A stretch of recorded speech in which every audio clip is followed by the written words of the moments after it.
Welcome to Super Talk, the podcast that scratches your superhero itch. Just two suburban dads nerding out over superhero stuff on the small screen and the big. Buckle up, people. Enjoy the ride.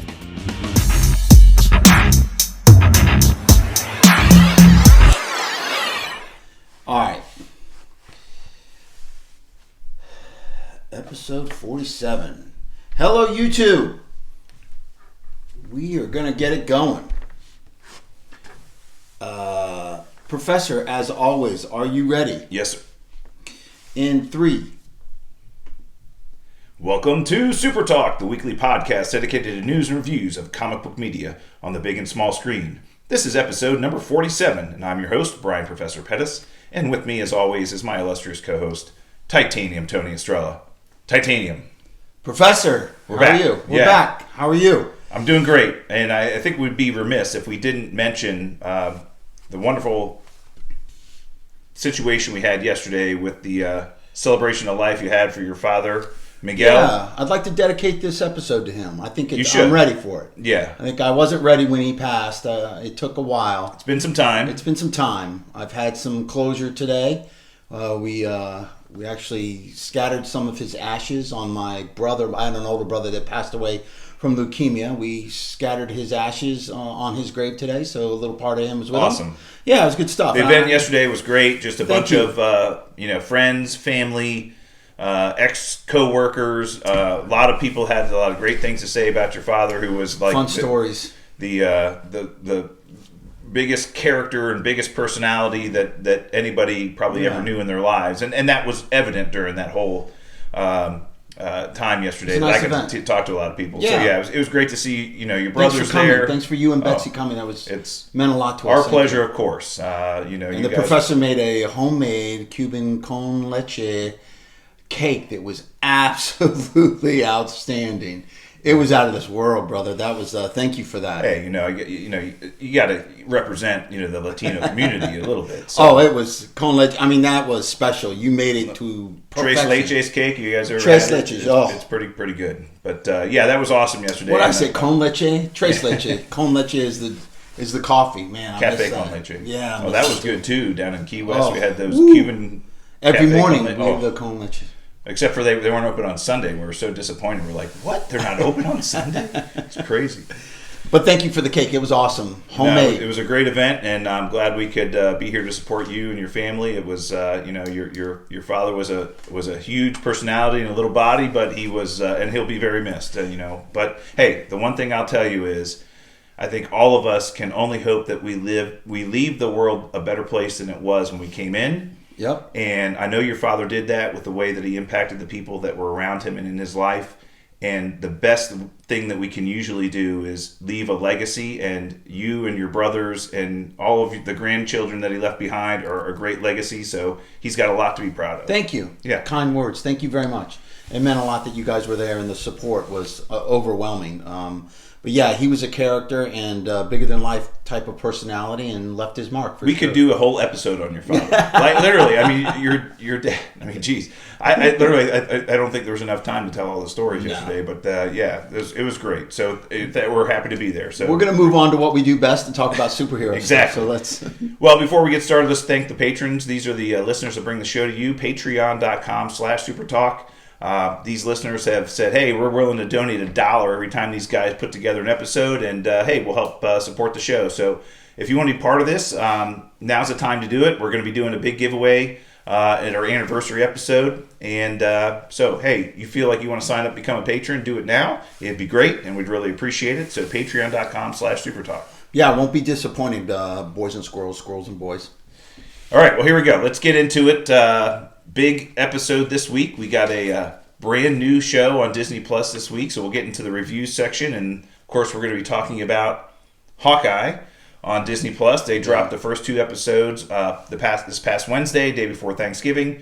Both got a chance to watch them, and I think both of us are incredibly excited about this series. Back to the street level Marvel characters. Some people, there's a lot of criticism out there, and some people really, really liked it. Some people didn't. They felt like it was a knockoff of a Netflix show. And my response to that is, yeah, that's great. I mean, How's what's that- wrong with is that- Netflix? Is that a bad thing? Right, I think Netflix is pretty much killing it right now. Why would they say that's a bad thing? But yeah, I mean, Hawkeye was absolutely spectacular. I enjoyed it so much. I mean, it's based off the Matt Fraction Hawkeye run, and the Professor has one of his collections. That comic here, if you would take a look at it on the YouTube, guests can see that. But I thought it true to form. They did switch a lot of stuff up from the comics that we can get into, but man, I really liked it. And the cast is off the charts good. A home run. And I guess a lot of the fans had casted her as Kate Bishop before they were even talking to her, and that was their wish.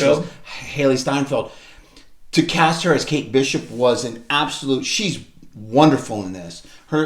She's right on target with her acting, and just portrays Kate Bishop to a T, I think. Well, and we've had episodes dedicated to the brilliance of Marvel casting, and I think that's one of the things that we've benefited from over the years is that they've put A-list actors and actresses in these B-list roles. Hawkeye, not like the most prominent, out in front character from an Avengers perspective. His first appearance in the MCU was in the Thor movie. Yeah. As kind of like a cameo, introducing Clint Barton, the character, to us as an audience. But I was like, wait a minute, that's Jeremy Renner. Yeah. He was nominated for an Oscar for The Hurt Locker. I mean, are you kidding? And then, of course, his character had developed over the years and was in many, many, many Marvel movies after that. But, he is, as far as actors go, just a top list, A-list actor, can command roles wherever he wants, and he's played this character now for over 10 years, and so he in himself could carry this series by himself. Well, then to get an actress like Haley Steinfeld, who is probably one of the most sought after young actresses in Hollywood right now, she's been in the Pitch Perfect movies. Yeah. She was in the Bumblebee movie and basically was a lead in that movie, so she's led movies before by herself.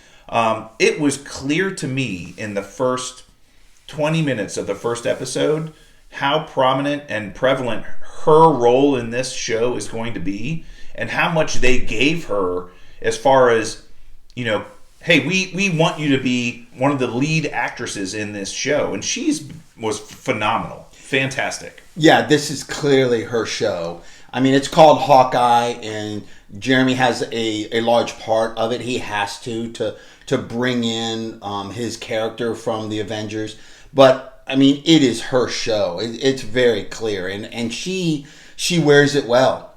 She really does. Played the character perfectly. I was pleasantly surprised by a lot of things in the show. And the first and foremost thing that I noticed was there were a lot of allusions to previous MCU movies. Yeah.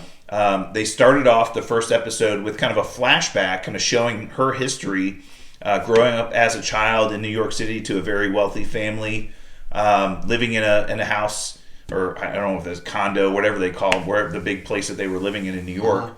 And then this was in 2012 when the attack on New York happened. The Chitauri attacked New York. Yeah. And she was arguing with her mom, and there was all kinds of things happening, and then all of a sudden they hear these explosions and what's going on. And her father goes down to his office. Yeah, they're arguing about the finances. They might have to sell the brownstone that they're living in, this big mansion estate in New York. They might have to sell it, and then they hear her listening in, and he goes up and tries to calm her down a little bit, and he goes into his office, and I think the mom made some kind of comment. What was the comment? Like, solutions aren't just going to fall from the sky or something like that. And then the next thing you know, they're in the middle of it. How badass was that? Oh, and she walks down into her father's office, and the entire office had been, destroyed or exploded, and her father's nowhere to be found. And then she looks out this big gaping hole in the apartment building that she's in, and sees the moment that Hawkeye was jumping off of the building and shooting an arrow at the building so he could catch himself and swing into from the Avengers movie, and it was a big inspiration to her. Oh, huge. Well, the Chitauri was heading right for her, and he pops an arrow into the Chitauri vehicle that's flying at her. It blows up, and she's like, what? Who did that? And then she sees him fighting the Chitauri. the angle, it was a completely different angle from Avengers when he's fighting the Chitauri up on that rooftop, and you saw the whole action scene from a different angle. Man, I thought that was badass. I thought that's when I was hooked. That absolutely hooked, and I was like, all right, you know what? This writing is brilliant to be able to do that and bring back all those memories. I know it's one of your favorite movies. To bring back the memories of the Avengers movie like that. Great. I thought it was brilliant. Well, and again, this Disney Plus series is being based on a limited series that Matt Fraction wrote for Hawkeye. He basically took the character, and it wasn't that long ago, it was 12, 13 years ago. He created this comic book series, and it was really about following Hawkeye, and it was the introduction of the Kate Bishop character to the MCU at that time. And he wanted to introduce some new characters. And I think, sorry, fighting a bit of a cold here. The thing that I noticed so much was the way that we talked about some of the changes they made from the comic books. There was no allusion to the attack on New York because it didn't happen in the comic books. Right. But for them to weave that into the show in the first episode, within the first 15 minutes, I was like, okay, this is awesome. Even the stylization of the comic book and the way it's drawn and the graphics in it, and even the color schemes, they've imported that into the series. Which, when you have such a popular run of a superhero like the Matt Fraction run was, you definitely want to pull aspects and color schemes and things into the show, and they've done that. The scene, the opening scene of her. After that happened, the opening scene of how she asked her mom for the bow and arrow, and then she's learning gymnastics, and she's learning to fence, and she's learning to shoot the arrows, and that progression, and karate and kung fu. She's winning all these medals and she's coming home. Well, she fails a lot at first, and they show that in a graphic way, and then they show her starting to win medals, and then have all these awards, and how she became to train herself.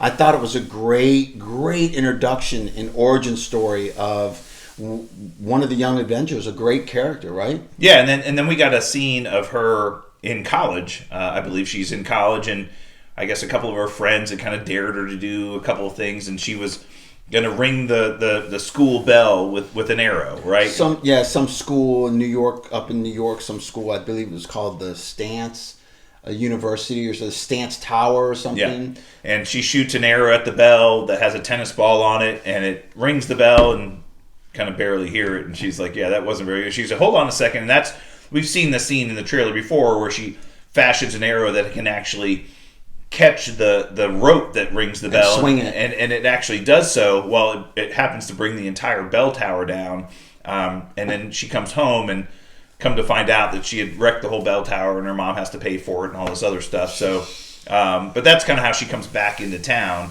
But yeah, again, she was just really, really good, and then we kind of got to catch up with Hawkeye and his family. So tell a little bit about what's going on with them. Yeah, I guess they're on holiday. He's trying to reconnect with his kids because it's been 5 years. They were blipped away. He's trying to connect with his kids. He took them on a vacation to New York, and they're watching Captain Rogers, the musical, and it's a whole musical done about the attack on New York, and it's very cheesy. It's hilarious, and he's there, and we get an idea that he is losing his hearing, and he's got a hearing aid in, and his daughter says, "Did you turn that off?" And he had actually turned the hearing aid off because he was tired of the show. And he's like, "I know how it ends. I was there, but that guy wasn't there." And he's pointing at Ant-Man. He's wearing a Pym Particle T-shirt, and he's like, "But that guy wasn't there." Yeah, he's like, "I don't need to watch this. I was there. Yeah. Right? I saw how it ends." Look, I think part of him probably feels, hey, you know what? If anybody deserves to have their own Broadway show, it's Steve Rogers. But this is kind of corny and cheesy and totally Broadway and all this other stuff. He's also battling with fame and notoriety, being recognized, and he's been a undercover operative.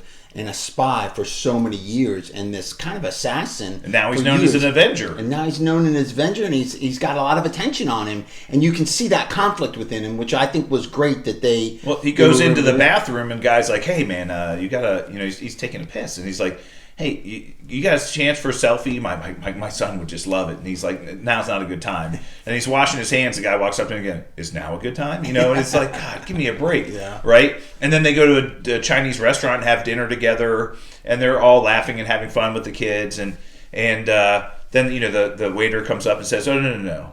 It's on us. It's on us. Your money's no good here." All that other stuff. So you saved New York, right? He's obviously struggling with that because, to your point, he's used to working in the shadows, being an undercover guy, and then all of a sudden now everybody knows who he is, right? Yeah, and I think that kind of conflict shows, and it is great to see that's going to be part of this show as well. That conflict of him actually being out of the shadows and being in the forefront, right? So it's great, and then him.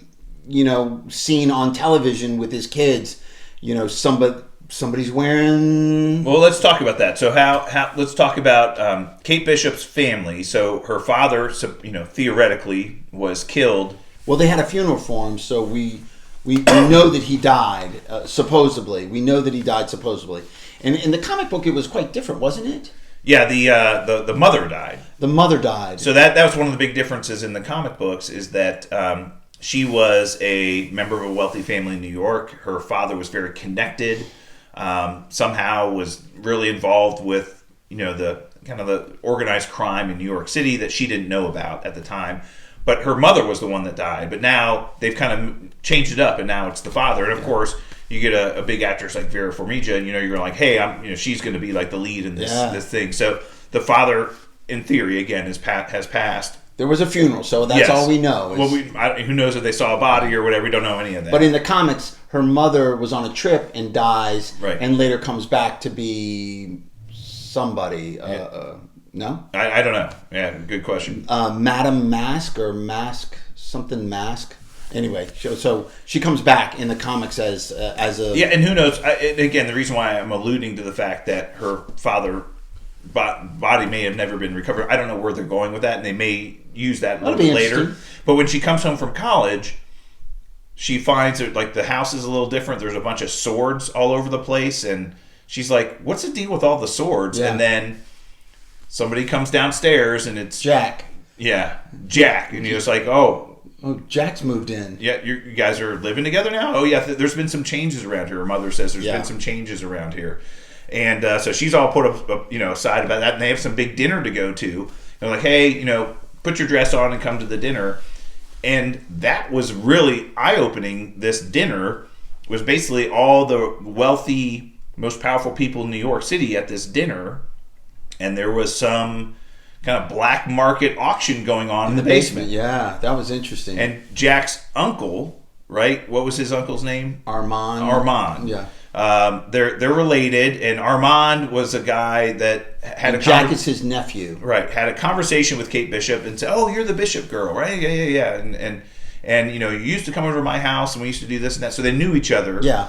But she follows them all downstairs to this basement, like what's going on down there. Well, she overhears Armand, I think that's his name, Armand, talking to her mother and basically threatening her, which is interesting. We don't really know what they were talking about. We don't know their relationship.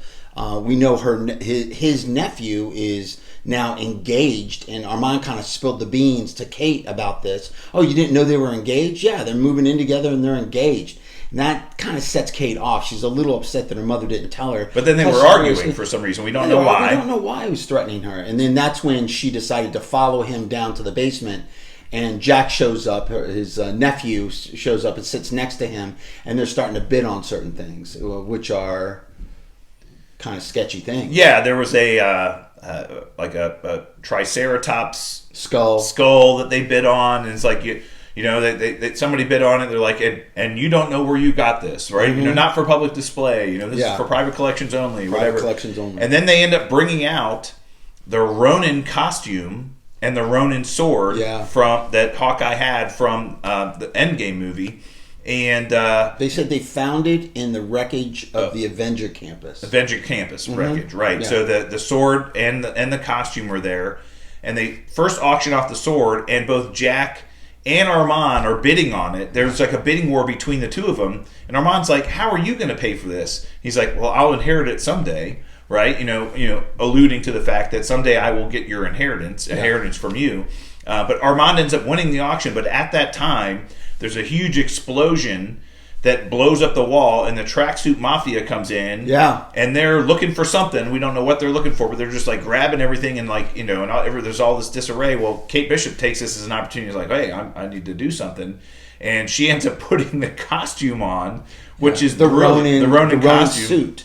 Yeah. And she holds her own against a lot of these tracksuit mafia guys. Great fight scene. Yeah. Great fight scene. She's like swinging wine bottles around, knocking these guys out. She's flipping over stuff. She's kicking them. She's using some MMA, jump sprints and twists. And, like the typical, very reminiscent of Black Widow when she was fighting. That kind of fighting style. I thought it was awesome. She's like fighting them with all these bottles and stuff. But we see Jack kind of take the sword. He steals it in the confusion and kind of walks away. Yeah. And she's fighting the tracksuit mafia. Ends up getting away. And then, she's like, I got to figure out who these guys are and where they're going with all this stuff. Yeah. So she takes it upon herself to kind of follow them. Well, a lot of that ends up on the news. The television news sees this, and they see this figure leaving the scene of the crime here with in this costume, and that's what Hawkeye sees on the television when he's in the hotel room with his kids. Right.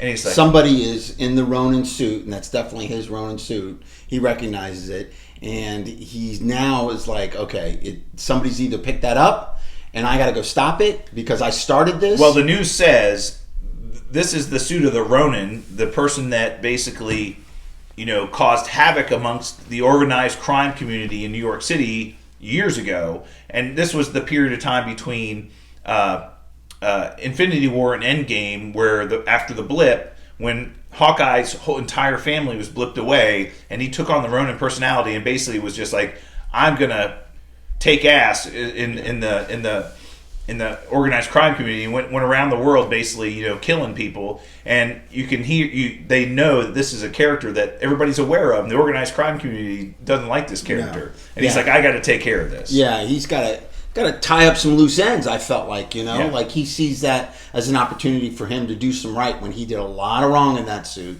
And he ends up finding out. Oh, we do find out that the tracksuit mafia was looking for a watch. Yeah. It was an Avengers watch. Well, it was from the Avengers campus. But we don't know exactly what the watch is. That's a big mystery. Nope. And they kind of made a big deal out of it because they had a close-up of it, and he called somebody. He was like, hey, I found the watch. I have it. And it was weird, but we didn't hear anything over, no explanation after that or anything. They need it for something. I wonder if that's going to be an important factor or not. Who knows, right? You would have to think so. Why would they be looking for one thing, right? And why would they make a big deal of it and have a close-up shot of the watch, like 298 Avengers Campus? I guess it was going to be auctioned off there, and that's why they busted in, not for the Ronin suit. Right. They made a big point of saying everything is secondary. The main objective is the watch. Right. So it was interesting. And Kate, when she's fleeing the scene, she's kind of rescued by a one-eyed dog, and it's the pizza dog, right, from the comic book series. Lucky the pizza dog. And she kind of saves the dog from getting hit by a car, and then takes the dog back to her apartment, and then she leaves again and goes to try to find this tracksuit mafia, and she finds them, and then she's like, oh crap, I'm like surrounded by them. And all of a sudden she locks herself in a car, and now somebody outside the car is basically like kicking ass, and we know it's Clint Barton, it's Hawkeye, and he's got like a towel or a shirt or something. He's just like whipping him in the face with it, and he's just like totally like wrecking another great people. Fight scene, Oh, he's just totally wrecking them all, and pulls her out of the car. Yeah, unmasks her and about to punch her in the face, and he goes, "Who the hell are you?" Right. She's like, "You're Hawkeye. You're Hawkeye." Yeah, and she's like giddy about the whole thing. Yeah. They go back to her apartment. Come to find out, she had been followed when she took the dog back there, and the tracksuit mafia was there to kind of get her. And you see the whole scene from the trailer where they're throwing Molotov cocktails into her apartment, and Hawkeye catches one and tosses it back, and then she pulls her bow out and shoots a couple of them. The important scene is where I think, though, before she gets there, she goes to Armand's house, and finds him stabbed in the back and blood all over the place. In the Ronin costume. She goes in there in the Ronin costume, finds Armand dead on the ground. Yeah. And she sees the butterscotch with his name on it, Initials. Armando. Yeah. Armando, whatever, the third. And he's got butterscotches with his own insignia. names on. Yeah. Right. And he's dead. So she's like, "Oh my God, something's going on here." But anyway, they're tracked down by the tracksuit mafia, and then Hawkeye decides, hey, we need to get the suit. He says, "I'm going to take care of these guys. You go back and find the suit." He ends up getting captured by the tracksuit mafia, or was that before? Was this before or after the Renaissance Fair thing? So she goes. They need a place to hide because obviously her place caught fire. They Molotov cocktailed it to fire, and they had to leave the suit there, and they'd have to come back later for it. They go to her aunt's house, which in the comics, her aunt.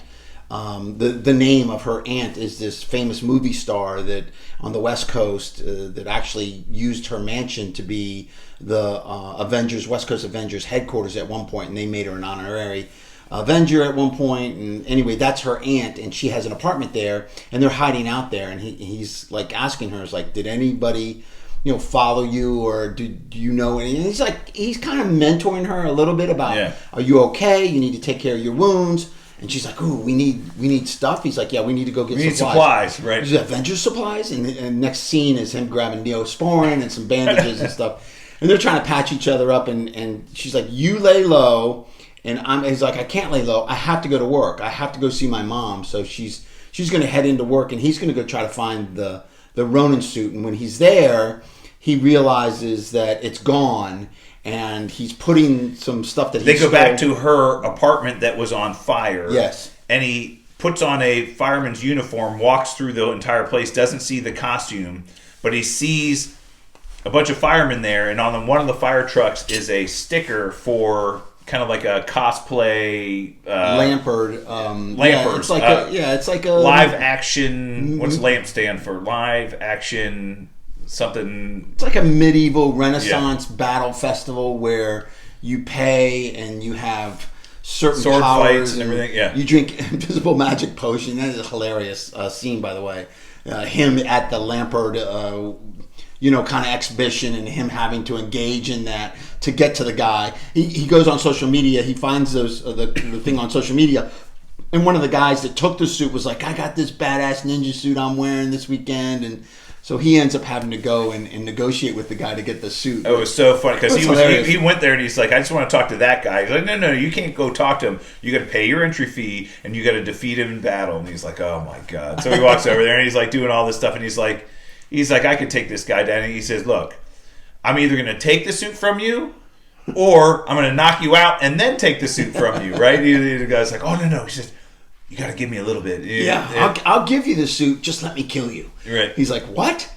He's looking at himself, and this is a great line. He's like, "Oh man, I fought Thanos. Right. I'm doing this." Right. And he lets him kind of defeat him, and then they he's like a legend, and his name's Grill. I guess he calls himself Grill, and he's very nice. He's like, "You're welcome, Grill. All right, nice to meet you. All right, Grill, see you later." And he takes the suit, and he ends up locking it in a gym locker, right? Like really simple locker, but I guess he's hiding it. It's a pretty good hiding place. No one's going to ever expect it to be there. And he's talking to his wife and saying, "Yeah, I got to clean up this mess." Yeah, it's like, and that was funny. He's talking to Linda Cardinelli, who plays his wife in the movies. Before we didn't know she was going to be in this, and she's got a couple of scenes. Yep, she's at home.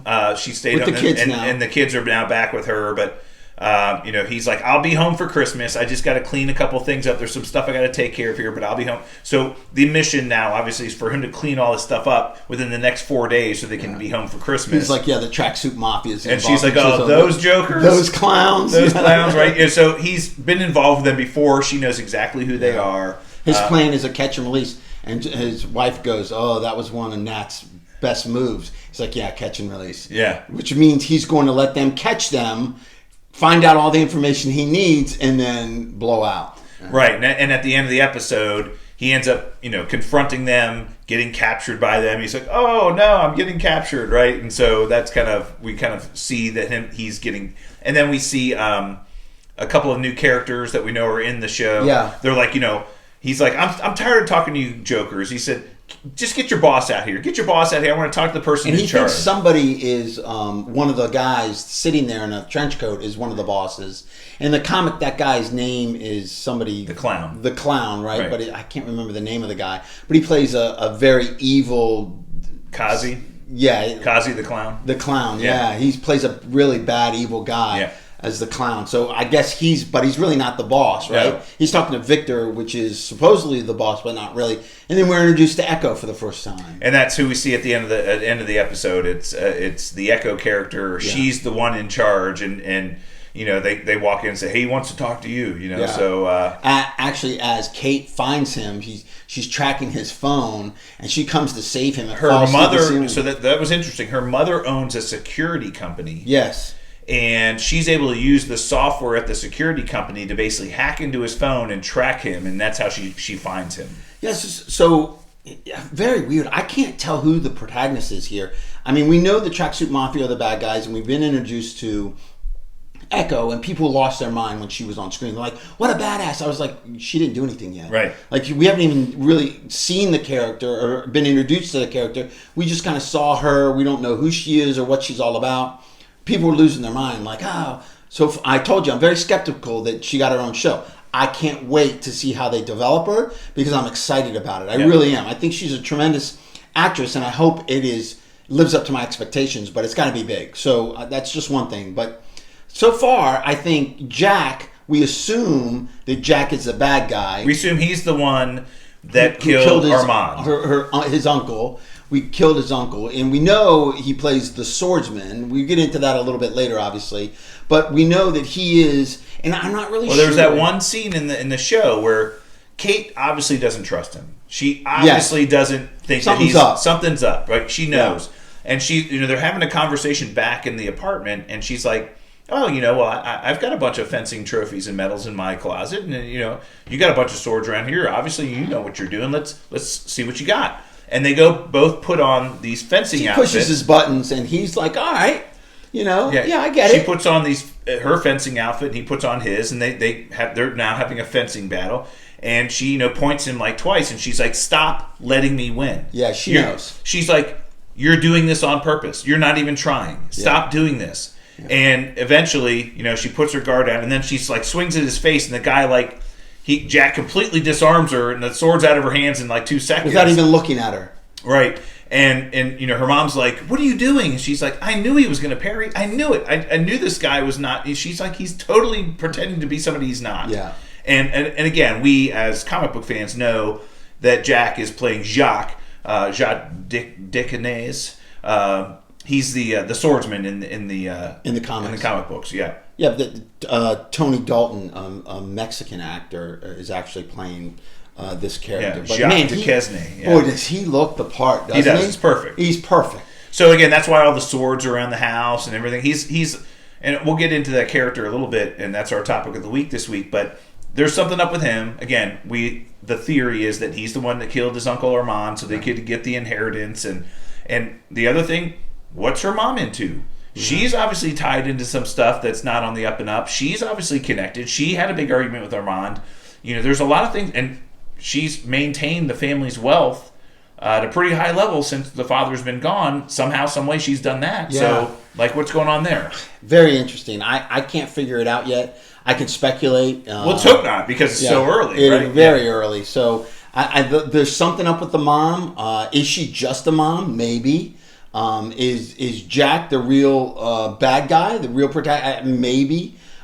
He was kind of an anti-hero in the comics. We can get into that a little later, but I don't know. The watch is a big question for me. I don't know why that's bothering me.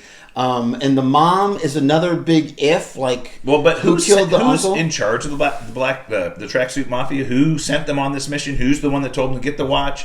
Who's running this? It doesn't seem like it. I mean, maybe it's Echo, but it doesn't seem like she's the one that's in the know. Somebody else is pulling the strings. We all know the rumors that are out there that the Kingpin is actually in charge, and these are his cronies. They're all working for him. And they're working for him. We know Echo is his adopted daughter. Well, niece. He took her in, right? Yeah. So, adopted daughter. So we know she has ties in the comic to the Kingpin. Again, I will lose my mind if the Kingpin is in this. That would be absolutely outstanding. We know we're going to see the new Black Widow, Yolanda Bolinovich. Did I butchered that? Obviously, Yelena Belova. It was pretty close. Yolanda, we know you were right there. I was right there. You know we're going to see her at some point. We know she's already been, confirmed that she's going to be in this series. How many episodes she's going to be in, we don't know. But we know that Kate and her are going to meet. That's exciting. I mean, that's going to be awesome. So I'm telling you right now, a lot of people were very skeptical of this. Tremendous amount of people really liked it. I loved it. I think it was back to the basic street level. It had vibes of Daredevil. It had vibes of Jessica Jones. Yes, Netflix, but still. Very much so. Still have that Avengers type Disney type feel to it. And I really reminded liked me a lot of Falcon and the Winter Soldier from a pacing and just the characters and all that's kind of what it reminds me of. But it was enough action to kind of be relevant, but again, one of the beautiful things about Hawkeye, the character, is he has no superpowers. His superpower is, look, he's worked his ass off his entire life to be really good at what he does. And he's a spy. Yeah. And we got that out of him. And again, these are great actors and actresses playing these roles. And you know what? The Tracksuit Mafia, they're fantastic. They're both What are you talking about, idiots bro? and doofuses. Come on, bro. It's just oh, man, it's awesome. What, bro? What do you want from me, bro? Right. I love it. It's so I'm perfect. really looking forward to this. And again, I think we have, is it 8 episodes that I think we've got, right? We've seen 2. Right, so we got 6 more? I think we have 6 more. Yeah, and again, we'll probably hear about the Watch at some point in time. What the heck's going on with that? We'll know where Echo's coming from. We'll know who the Tracksuit Mafia is working for. We'll know what's going on with her mom. What's going on with Jack? What's his real motivation? Is her father really dead? Right. All those. Hopefully, we get all those answers by the end of the series. I'm not going to hold my breath. Again, I wanted a lot of answers, and it all ties back to Mephisto. At some point, we're going to be right about that. You know that, right? At some point, they're going to sneak that in on us. But yeah. I think it's great. I'm looking forward to it. I can't wait for Wednesday. I can't wait for the new episode to come out. I think, once again, casting, home run, story so far, great. Falcon and the Winter Soldier, because of the pandemic, the story was so chopped up, and I really didn't think that the what was the group called? The Smashers? Oh, the Flag Smashers. Flag Smashers were very well done. They weren't really... It was disconnected. It really was disconnected. But the characters themselves, Bucky and Sam were... Outstanding. Yeah, that relationship, great. That chemistry was perfect. And we got, John... Walker. John Walker, the other so-called U.S. agent. We got introduced to him. Great origin story for him to be brought on board. So those were 2 great things about that. But again, that nowhere near as good as this, I feel. Nah, you can just tell. And I think the pandemic had a lot to do with that. It's done really well. Yeah. It's tied into the Christmas season, and they're now in New York City and the holidays, and the Rogers musical. It's just all great. It's just, and again, we're back to core Marvel content that really matters with good characters, good actors. I'm really excited about this series. Brilliant the way they opened that scene with different angles from the attack on New York. Brilliant. And they had me then. I was in awe. I was like, that is so cool. The way they tied that in and introduced her at that point in time. I thought it was great. So yeah, really looking forward to it. So we'll obviously be reviewing each episode each week. So stay tuned to Super Talk. You want us to break down these new episodes as they come? Questions, please put them in the comments. You have any questions? Yeah. We just touched base on just a little bit, but I know the professor has got more comic book analogies for how this show differs from the comic book that we'll get into as the series goes on. But please put them in the comments. Any questions? If we don't know it, we'll find it. Yep. All right, well, let's jump into the news section for the week. We did get, after our episode last week, we talked about the new Spider-Man trailer that dropped. There's been a number of new TV spots that have come out, as well as an IMAX trailer that came out here a couple days ago that added some additional context to some of the scenes we've already seen, some additional dialogue between some of the characters, gives us a little bit more information about the plot. I know you may be trying to disconnect or I shut it down. off, shut it down. I haven't right? watched any of it. I shut it down. I'm waiting. December 17th is around the corner. And you had some good news. You told me, you laid on me yesterday. I had no idea. Yeah, tickets on sale on Monday. That's crazy. Yeah, so we've got Spider-Man Monday. They're calling it now. It's Spider Monday. Ladies and gentlemen, you will now hear. You'll see, and we'll report it. You'll see when those tickets go on sale. You will see how well this movie is going to do. The pre-sales for this movie will probably, I think, arguably could eclipse what we've seen in the past with movies like Endgame, which were kind of at the top of the list. I think this, because everybody not only wants to see this movie, but they're all dying to get back into the theater. Yep. And it's the only way you're going to see it. So I think the pre-sales are going to be off the charts. They go on sale this Monday, so this tomorrow, as we're posting the show. Probably we'll post the show tomorrow morning. But on Monday, the 29th, tickets go on sale for Spider-Man No Way Home. So go out and get your tickets. Reserve your seats. Figure out when you're going to see this movie. We did get a couple of pieces of information. We know the runtime of the movie was released now. It's going to be 2 hours and 28 minutes. Yeah. Hey, that's great. It's not the 3-hour-long epic that Endgame was, but 2.5 hours. Look, they got a lot of stuff to cover, and that's. I kind of like that. It's 2 hours is a little too short, maybe, for something like this, but 2.5 is good. Yeah. But yeah, some of the other little scenes. I'll just talk about one scene in one of these TV spots. Doc Ock is talking. This is after he's been captured. Doc Ock's talking to Doctor Strange and Peter Parker, Tom Holland, and Doctor Strange asks Dr. Octopus, "Do you know Peter Parker?" "Yes." "Is this your Peter Parker?" "No." "Do you know Spider-Man?" "Yes." "Is this your Spider-Man?" "No." And they're like, and Peter, they're like, he's basically confirming that his Peter Parker and his Spider-Man is not the guy that's standing in front of him. Right. So again, confirming the multiverse, and you hear right after that, Peter says, "The multiverse is real." So you kind of get into that whole trope. We knew that was coming, right? Yeah. But again, I think this movie is we're supposed, there might be supposedly a new trailer coming out tomorrow. Nope. Shutting it down. Not for Titanium, but there may be a new trailer coming out tomorrow for to announce the sale of the tickets. So that'd be awesome. Yeah, I can't wait. Yep. All right, and then another piece of news. If you guys have not seen this movie, Birds of Prey is now on HBO Max. This is the movie that came out between the most recent Suicide Squad and the original Suicide Squad. It's a Harley Quinn movie, right? Harley Quinn, her kind of individual movie, her and some of the other female villainous characters or anti-heroes or whatever you want to call them. But the uncut version is now available on HBO Max. So that is now up and ready, and it had not been on HBO Max, and now they pulled that in. So that's something that just got released here recently. McGregor plays the Black Mask. Black Mask, yep. So go check that out if you guys have not watched that movie. Hey, he's the best part of that movie. Yeah, it was good. It wasn't great. It was good. It was entertaining. I liked watching it, but it wasn't fantastic. It wasn't fantastic. All right. Well, let's get into our topic of the week, and that's, of course, sponsored by Studio GG Studios. Studio GG Studios. How are you boys down there? Studio GG Studios doing well. Lip smacking Tony, I think. I think they did a song about me.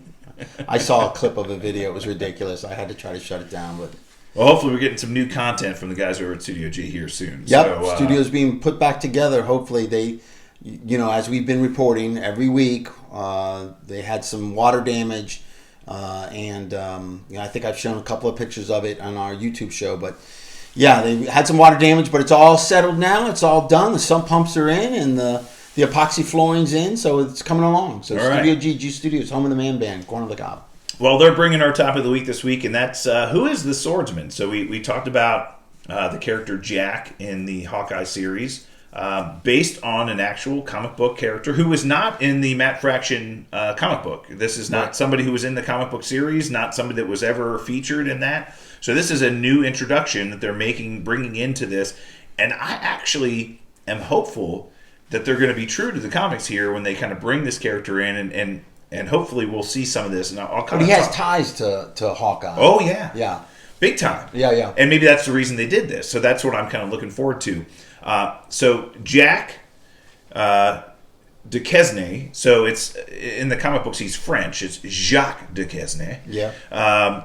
He was a circus performer. So worked in a circus, a traveling circus, and he was nicknamed the Swordsman. So he was the master of all bladed weapons: knives, swords, machetes, everything bladed. He was very, very adept at bladed weapons, right? So he was in this traveling circus, and he goes to a small town one time, and he meets a very young Clint Barton at the circus. Mm-hmm. And he's taken by him. He's like, oh, this kid, he's energetic, he's bright, he's, physically adept. He's like, I'm going to kind of take him under my wing and teach him some stuff. So he brings him in and teaches him how to use swords and, combat skills and how to use a bow and arrow. So this swordsman, this character is the reason why Hawkeye, the early young Clint Barton, developed these marksman skills was because of the swordsman. So this is the individual that trained Hawkeye when he was a young teenager. Yeah, the circus had a bunch of people. I think Crossfire, which was the marksman, the bow guy that kind of taught him a little thing. But yeah, this guy took him under his wing, right? Right. It was very, kind of taken. And his brother was there too, right? Clint Barton's brother was part of the circus, but small. Yeah, but he brought him in and trained him basically. Mm-hmm. And then Jacques Duquesne had a gambling problem. So this was he was a circus performer, but he liked to play the ponies. He liked to do a little sports gambling, whatever it was. He had a big gambling addiction. He was no angel. No. But it got him into some massive debt and got him in trouble with a bunch of people that were unsavory characters. And at one point in time, he decided to rob the circus. And he, there was a big story at the circus that the circus had been robbed and all the money for all the take from the gate had been stolen. And Clint discovered that it was Jacques that had robbed the circus. Hey, you stole from your family. You stole from the circus. What's going on? And Jacques wasn't happy that Clint found out. He's like, look, you can't expose me. You can't tell anybody. Tries to recruit him into his little... Yeah, it's like, hey, we can kind of do this on our own. We can kind of... And he's like, no, this is like bad. I'm not a bad dude. What are you doing? And they have this fight, and Clint's, trying to run away from him, and he climbs a tower, and he gets onto the tightrope, and Jacques throws his sword at the tightrope and cuts the tightrope, and Clint falls to the ground from the tightrope, and so theoretically died. And so Jacques, flees the scene, thinking that he killed Clint Barton. Well, Clint survived, and not only did he survive, but he ended up becoming Hawkeye many years later. But this was how kind of they parted ways at that point in time. But the Swordsman has a long history in the comic books as a kind of a villain character.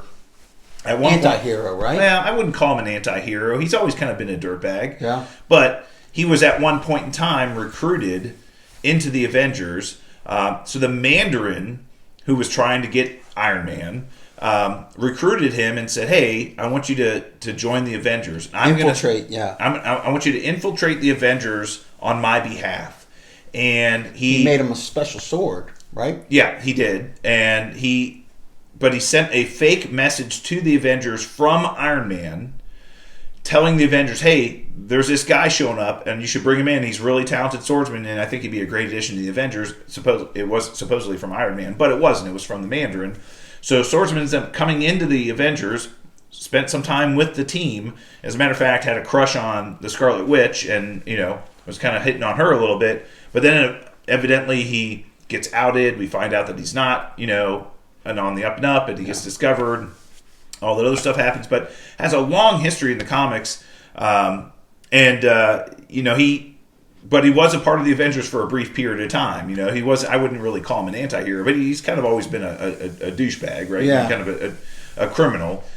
He did help the Avengers in several instances, though. Oh, well, when he was part of the team, he kind of had to fake it till you make it type of thing, right? Yeah, right. Sure, of course. But so I'm really interested to see where they're going with this character in the television series. Whether Clint Barton knows him or doesn't. That's what I'm waiting. Yeah. If the first time the two of them meet face to face and he recognizes him, right? And this is the guy that he, grew up, and taught him, marksmanship and everything.